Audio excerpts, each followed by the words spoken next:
Fala pessoal, tudo bem? Hoje a gente vai tratar de um assunto muito pertinente que é usos e costumes cristãos. Então é um tema que está muito em alta na minha igreja principalmente e a gente estava com um certo debate sobre o uso da barba. Tem a ver com usos e costumes cristãos e a gente vai ver o que é bíblico, o que não é, o que a gente tem que tomar cuidado sobre esse tema que é um tema muito pertinente para o cristão. Como ele deve se vestir, como ele deve se portar. Então, dentro desse tema, eu faço 3 perguntas aqui para a gente ver o entendimento que a gente vai a gente vai ter até o final do vídeo, que é: se vimos que debaixo do sol tudo é vaidade, ou seja, todo mundo fala e repete isso, né, que é bíblico e a gente tem que tomar cuidado sim com a vaidade, o que é a verdadeira modéstia que a Bíblia tanto fala? Então, a segunda pergunta é: qual seria a maneira correta de vestir de um cristão? E a terceira: é necessário cobrar santidade de alguém? Isso é uma pergunta muito boa. Será que, como que eu devo fazer? Exorto o meu irmão está usando uma roupa um pouquinho mais extravagante, né, mais vulgar, como que eu faço isso? Então, para a gente entender o que é a vaidade bíblica, é necessário entendermos primeiro o que é a modéstia, né, bíblica, porque um é o oposto do outro. Então vejamos alguns versículos para a gente ter esse entendimento aqui juntos hoje. Então eu vou ler aqui Jeremias, alguns versículos, né? Primeiro Jeremias 51, 18. A verdade são obras de engano, no tempo, na sua visitação, perecerão. Jó capítulo 15, 31. Não confie, pois, na vaidade, enganando-se a si mesmo, porque a vaidade será a sua recompensa. Eclesiastes fala bastante disso, né? Vaidades de vaidades, diz o pregador. Vaidade de vaidades, tudo é vaidade. Eclesiastes 1, 2. E agora Salmo 31, né, capítulo 6, Salmos 31, né, versículo 6. Odeio aqueles que se entregam a vaidades enganosas, eu, porém, confio no Senhor. Então olha que interessante esse entendimento aqui. Logo percebemos que a semelhança da vaidade com a soberba e também com a auto-idolatria. Olha que interessante, pois a vaidade nada mais é do que quando eu me comparo com algo e me sinto superior. Ou eu sinto necessidade de me comparar com algo ou alguém. A gente tem que tomar muito cuidado com isso, de alguma forma. Isso me traz um ar de soberba, me traz um ar de superioridade. E é engraçado que quer dizer que podemos algo, que somos diferenciados, privilegiados, merecedores de alguma coisa. E é como se Deus tivesse nos escolhido porque nós somos merecedores da sua glória. E Ele tenha que fazer isso sobressair na nossa realidade. Olha que forte, né? E por que então a vaidade barra soberba é um pecado tão grave? Pois nos tornamos o nosso próprio Deus, inflamando-nos no nosso próprio orgulho, na nossa própria concupiscência. E este foi o pecado mais grave do inimigo de Deus, chamado Satanás. E ele queria ser como ele. Só que é um erro enorme pensar que a criatura pode se igualar ao seu Criador. Por isso, tudo que temos nessa vida, tudo mesmo, tudo que há de bom em nós, tudo que há de belo em nós, não é nosso, mas é totalmente dele, né, de Deus. Se somos algo, é porque ele nos fez assim, e é interessante como um pecado vai puxando o outro. Então essa introdução é muito interessante para a gente entender o perigo da soberba, da vaidade, né, e dessa auto-idolatria. Agora, de maneira prática, quando somos vaidosos? Façamos uma reflexão aqui juntos, isso é muito importante. Vamos fazer uma reflexão, né? Um exercício. Imagine a seguinte situação: eu estou indo numa festa, então eu me arrumo, passo meu perfume, coloco a minha roupa, passo maquiagem se for o caso. Para quem eu estou me arrumando? É importante a gente pensar sobre isso. Para o que eu estou me arrumando? Algumas opções, caso você não tenha pensado em tantos. Então, para esse vídeo, pensa um pouquinho para que você está se arrumando tanto, né? Aí depois você volta a ver aqui as opções que eu vou trazer para você. Então vamos refletir, beleza? Voltando agora, né? Porque eu quero me sentir bem, então as respostas são, né, as opções. Porque eu preciso ser bem visto pelos outros, porque eu gosto dos elogios. Porque eu quero me sentir por cima. Então é como se eu tivesse um estado superior de comparação àqueles demais que estão ali. Se qualquer resposta que eu ou você dermos a nós mesmos, que não seja Para a honra e glória de Deus, eu estou sendo vaidoso. Olha que interessante, isso é muito forte. Por isso que aquela frase, né, debaixo do sol tudo é vaidade, que a gente tem que tomar esse cuidado para quem a gente está se arrumando ou se a gente está chamando atenção para nós mesmos, né? Então, se quando eu recebo um elogio, isso não me afeta positivamente, ou quando eu recebo uma crítica, isso não me afeta negativamente. Então, é interessante isso. Então, isso não deve acontecer, né? Se eu recebo um elogio, isso não me afeta positivamente. Ou quando eu recebo uma crítica, isso não me afeta negativamente. Então, essas duas opções. Eu tenho que tomar cuidado com essas duas opções, tanto do elogio quanto da crítica. Um servo de Deus tem que estar preparado para receber ambos, né? A crítica, no caso, negativa, né? Sabe por quê? Porque Deus já me aceitou. Porque tudo que há de bom em mim, seja dom ou beleza, é dele.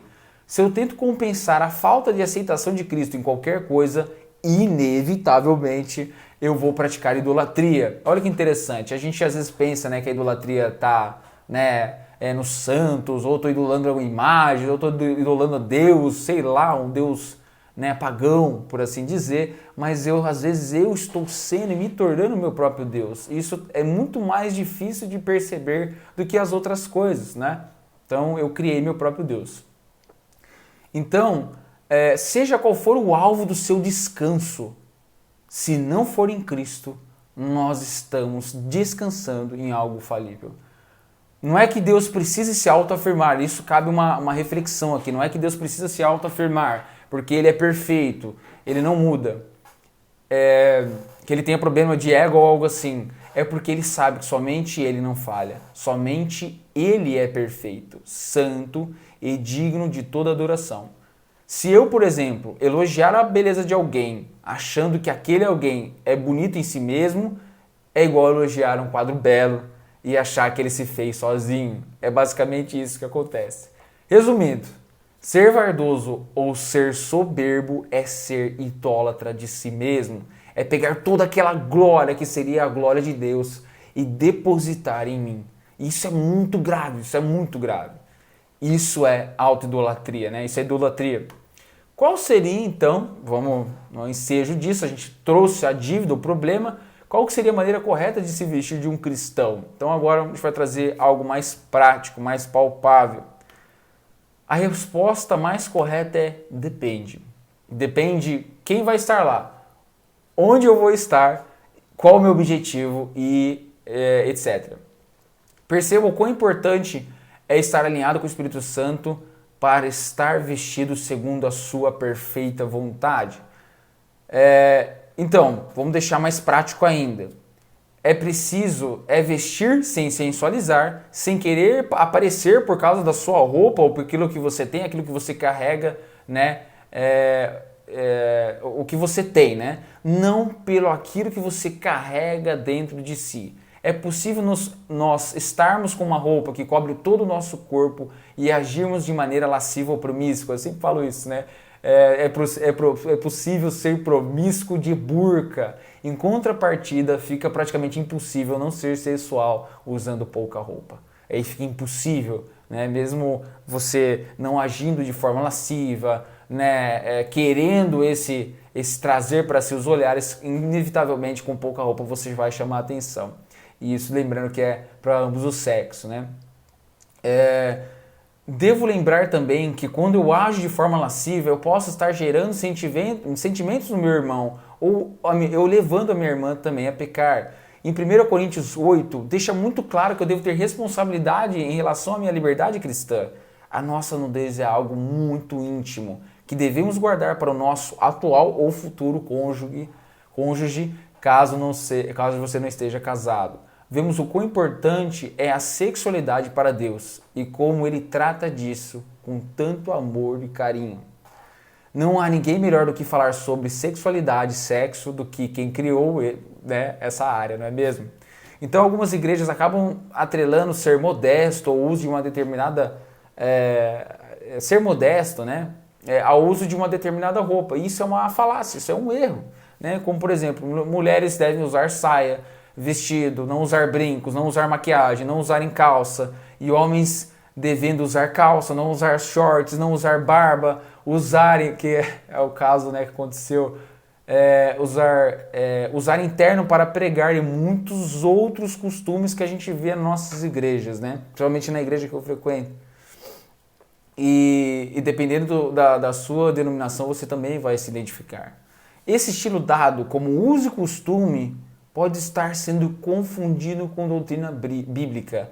Isso é muito perigoso. Eu não posso confundir doutrina bíblica com uso e costume, uma ética de conduta da minha denominação. Não posso fazer isso, pois podemos dar lugar à falsa santidade, negligenciando a verdadeira luta contra o pecado e a nossa natureza pecaminosa. É possível ser sensual usando saia e vestido, claro, com certeza, usando roupa social, né, terninho e gravata, etc. Quando não focamos na luta contra o pecado, inevitavelmente vamos cair em tentações.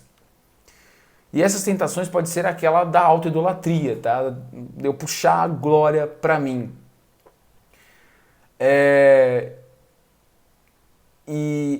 Usando roupa social, etc. Quando não focamos na luta contra o pecado, inevitavelmente vamos cair em contradições. Olha só, como atrelar o uso de um determinado tipo de roupa como modesta. Isso é uma contradição em si mesmo, porque depende muito da relação, né, da cultura local. Isso eu não estou nem falando de ser promíscuo, eu estou falando sobre, às vezes, você escandalizar. Eu não posso, tem igrejas que são muito mais clássicas, conservadoras, e se eu for lá de um determinado jeito, eu vou escandalizar. E não é isso que a gente quer, fazer o nosso irmão escandalizar.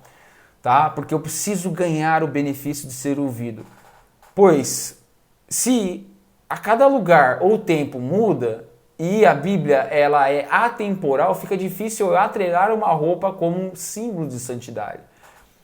Pois os tempos mudam, a sociedade muda, o conceito de moda muda, porém a palavra é eterna, ela é atemporal, ela tem que servir para todo tempo, toda hora, qualquer lugar.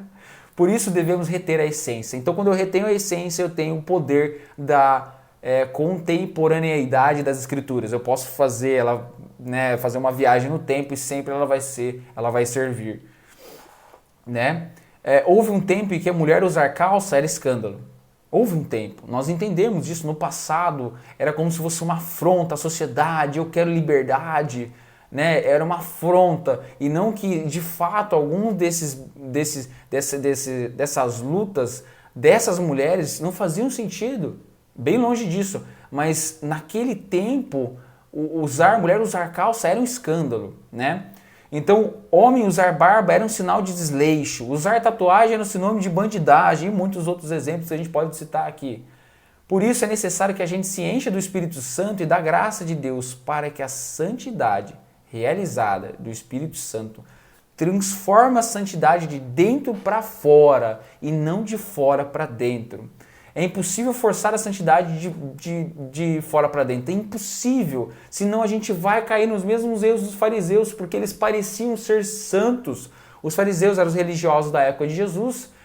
Todo mundo via eles como santos, mas interiormente eles não estavam servindo a Deus, eles só queriam agradar aos homens, parecer. Eles queriam a glória para si. Então eu vou citar aqui uma palavra, né, uma parte muito interessante, em Mateus capítulo 23, versículo 27. Ai de vós, escribas e fariseus hipócritas, pois que sois semelhantes aos sepulcros caiados, que por fora realmente parecem formosos, mas interiormente estão cheios de ossos de mortos e toda imundícia. Isso é muito pesado. Por fora eles pareciam lindos, santos, mas por dentro eles estavam completamente mortos. Não havia espaço para Jesus Cristo nesses homens. Então, o último tópico, não menos importante, é necessário cobrar a santidade de alguém? Ou como que eu faço isso para orientar uma pessoa? Vamos entender alguns equívocos que acabamos cometendo na hora de educar alguém acerca de como um cristão deve se vestir, porque de fato, né, a gente tem que tomar esse cuidado, né? Como que eu vou então agora, eu separei aqui em algumas sessões, eu vou falando aqui, você já vai entender o que eu estou falando. Um não cristão, como que eu falo disso, sobre a modéstia para um não cristão? Quando nos deparamos com alguém que está utilizando roupas e tirando fotos que são sensuais, primeira coisa que a gente precisa fazer, amar essa pessoa, né? Você tem que amar essa pessoa.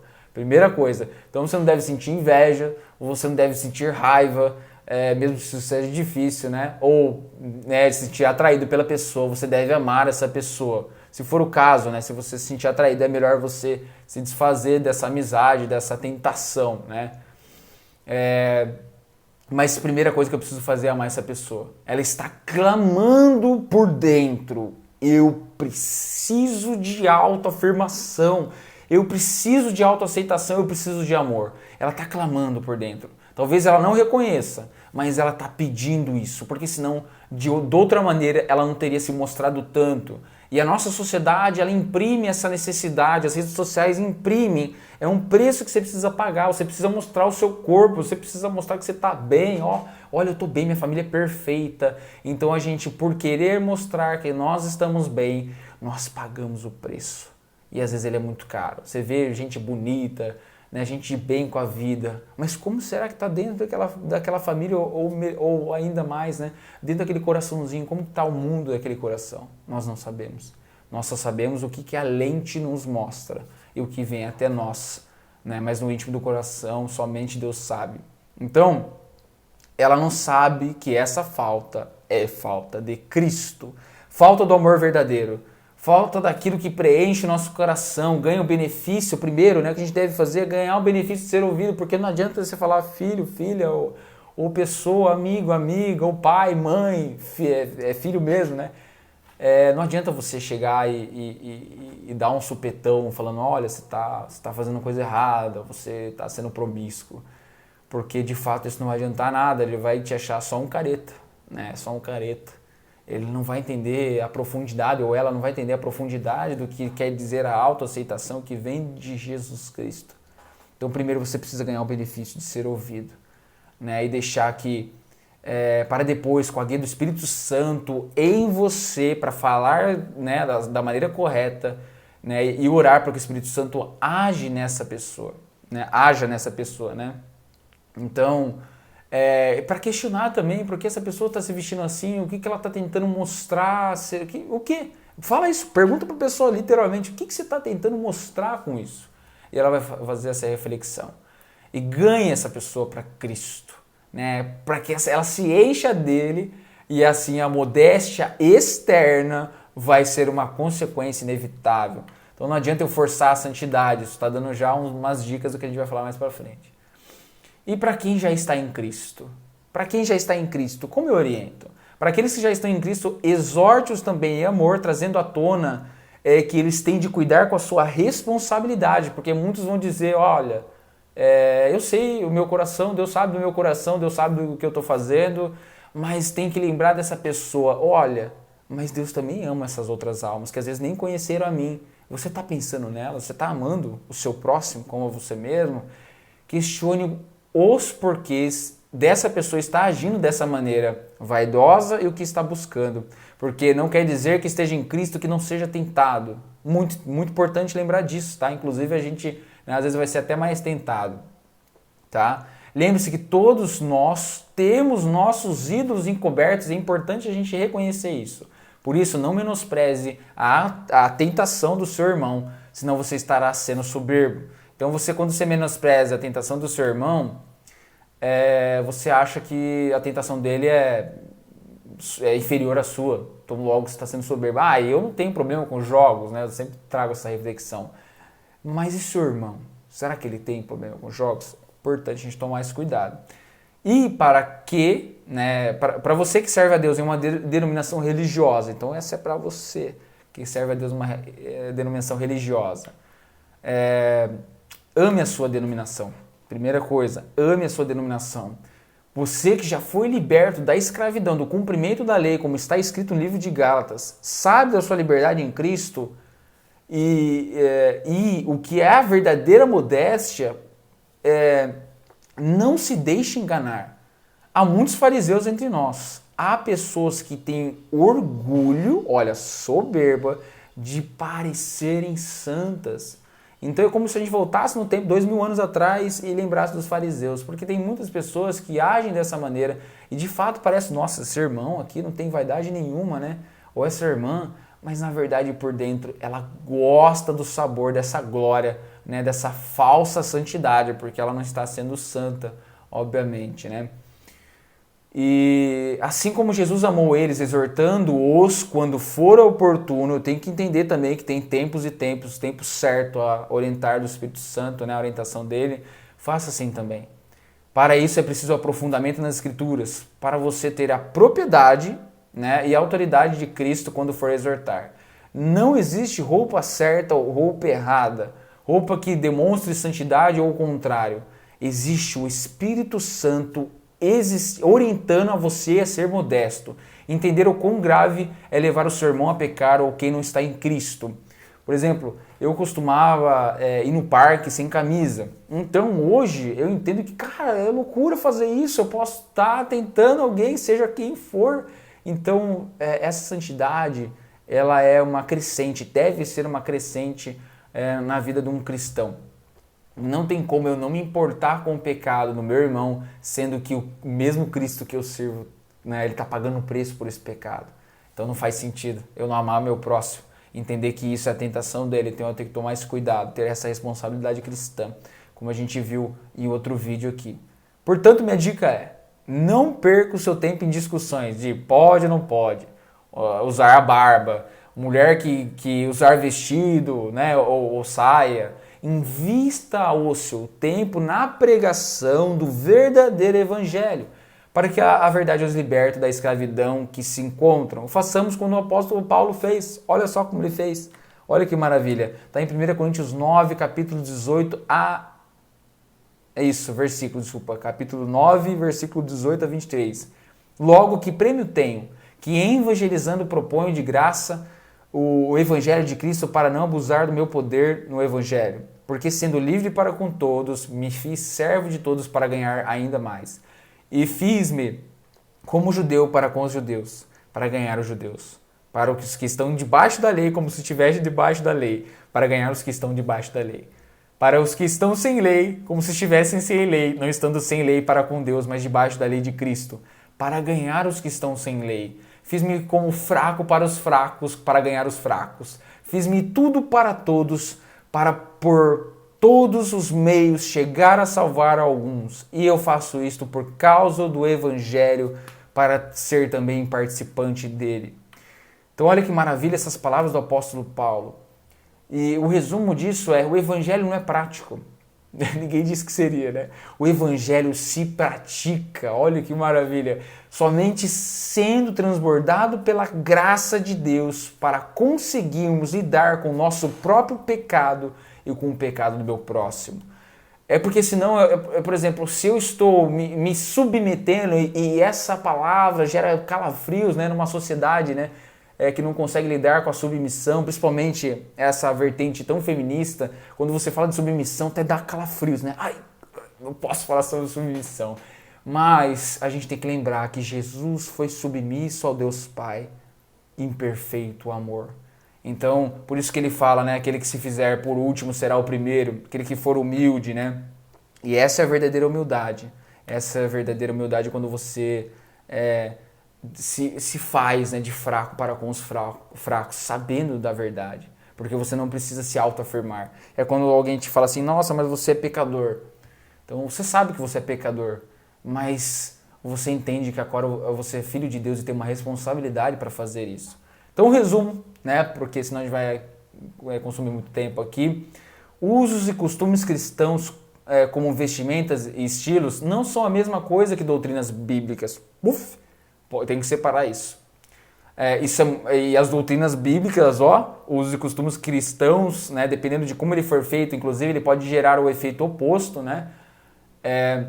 Andar de forma modesta não é se vestir mal e nem valorizar o que Deus te deu, isso é muito importante. Tem muitas, às vezes até irmãs, elas, né, essas pessoas não se cuidam, como se isso que quisesse dizer modéstia cristã. Inclusive, se você for casado ou estiver namorando, você não está nem amando o seu cônjuge, né? Se você não está se cuidando, você não está amando ele, né? Então você tem que amar o seu futuro. Se você ainda não tiver, você tem que amar o seu futuro cônjuge, né? Pelo contrário, então eu não vou me desvalorizar, pelo contrário, é entender que tudo que há de bom em mim, seja beleza, seja qualquer coisa que ele me deu, é dele. Se vestir de forma modesta é permitir que o Espírito Santo me vista. Olha que interessante.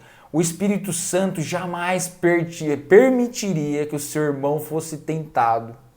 Não é mesmo? Né? Não se cobra santidade externa, pois esta deve ser uma consequência do que já está no meu coração. Jesus dizia, né? Do que há em abundância no coração, disso fala a boca. Então é uma consequência, né? É a única maneira de vencer o pecado, se encher e transbordar da graça de Deus em nós. A única maneira de vencer o pecado é se encher e transbordar a graça de Deus em nós. Até que o pecado vire uma migalha tão desprezível que você não vai nem falar assim, cara, por que eu estou fazendo isso? Então você jamais vai trocar essa alegria de estar com o Pai por qualquer coisa que seja. E a terceira é, ame seu próximo, mesmo que ele não reconheça, pois a sua recompensa está em Cristo, na pessoa dele, não naquilo que ele tem para dar para nós ainda em vida ou nos tempos vindouros, mas deposite o seu descanso e confiança somente nele. Gente, é isso, sem mais delongas. Eu espero que você tenha, né, essa palavra de Deus tenha ministrado o seu coração. Eu oro para que você seja levantado, né, como profeta também, para levar a verdade para essas pessoas que ou estão, né, completamente, né, sem lei, né, como o apóstolo Paulo diz, mas aquelas pessoas que estão debaixo da lei, né, que não entenderam que servir a Deus é servir a Deus em liberdade. Até isso, gente. Fiquem na paz.